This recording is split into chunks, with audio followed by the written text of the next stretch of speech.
ব্যথার কারণে সাকিব মাঠে বল করতে পারছেন না। এইদিকে সে ব্যাপারে নাকি কিছুই জানেন না কোচ ডেভিড হ্যাম্প। সারা দেশব্যাপী আলোচনা সাকিব বল করছেন না। কমেন্ট্রি বক্স থেকে এই নিয়ে দেওয়া হয়েছে বিশেষ এক ব্যাখ্যা। এরপর থেকেই সব জায়গাতেই আলোচনা। দিন শেষে প্রেস কনফারেন্সে আসলেন ব্যাটিং কোচ ডেভিড হ্যাম্প। এই ব্যাপারে নিশ্চিত হতে তাকে প্রশ্ন করা হলো, আর তার জবাবে তিনি বলেন, এই বিষয়ে আমি অবগত না, তাই আমি এই বিষয় নিয়ে মন্তব্য করতে পারছি না।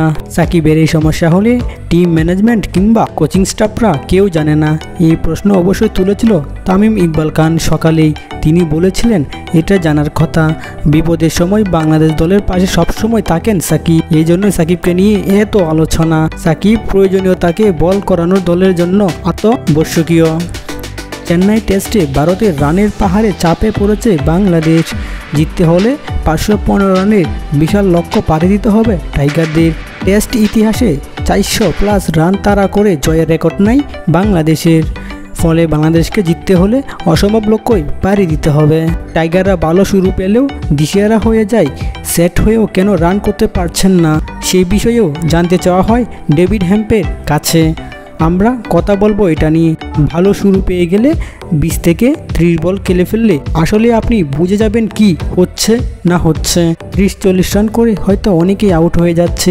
আমি নিশ্চিত এই ব্যাপারে আমাদের আরও কথা হবে, যেহেতু শুরু থেকে তারা পরিশ্রমটা করেই ফেলেছে।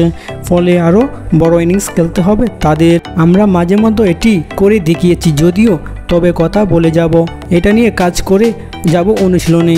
আমাদের সবসময় ভালো ব্যাটিং করতে হবে। ব্যাটিংয়ে আমাদের অ্যাপ্রোচটা ঠিকঠাক যেন থাকে, যা আসলে অনেক ক্ষেত্রেই হয়ে উঠছে না। অনেক সময় 40-50-60 বল খেলে 20-30 রান করেই আমরা আউট হয়ে যাচ্ছি। আত্মবিশ্বাসের পাইলে কিছুটা হাওয়া লাগিয়ে ভারত সফরে গিয়েছিল বাংলাদেশ। পাকিস্তানের বিপক্ষে টেস্ট সিরিজ জয় নিশ্চিতভাবে মানসিকভাবে ফুরফুরে ছিল টাইগাররা। আরেকদিকে সাকিব কাউন্টি খেলে বিশেষ নজরে এসেছিলেন। হুট করে সাকিবের বল না করা কমেন্ট্রি বক্স থেকে এই আলোচনা মোড় বদলে দিয়েছে। নাজমুল হক সুয়েম, ডেইলি স্পোর্টস আপডেট।